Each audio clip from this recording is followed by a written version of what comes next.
Okay, so this is what you would need to make water for the birds. You would need tissue towel,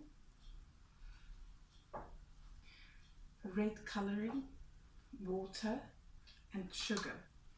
So first off, we would start with obviously getting water, and this could be whatever you prefer. It could be hot water that you then mix sugar into, or you could just do it your own way. So we're going to start by adding the sugar. There's no rule. I like it to be very sweet for them, so I put in a good load of sugar. Close that again, put it away. I'm going to get a spoon to mix with.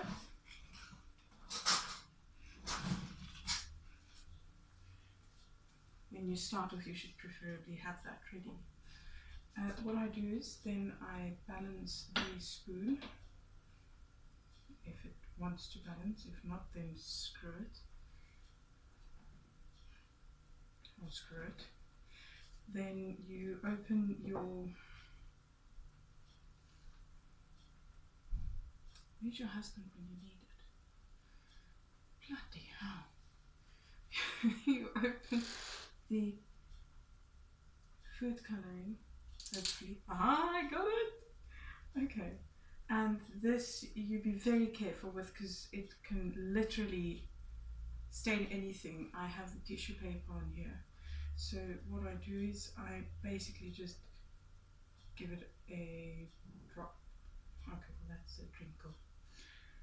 And you would put it in and you would mix. And mix and mix and mix and mix. And apparently there's something about the colour then that attracts the birds, which is rather interesting.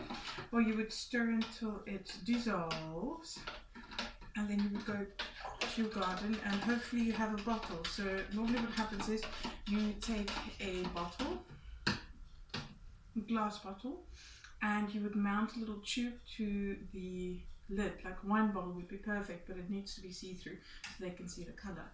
And you would mount a little tube that goes up, so you have it tilted, and then there's a little tube like that, and a place for them to stand or either fly and sit, so a branch, or you just make your own thing. Yes, and that's how you do it. It's rather easy. It's done. I'm just going to pour it into the bottle that we have in our garden, and we should be sorted. I will show pictures of it. And that's it.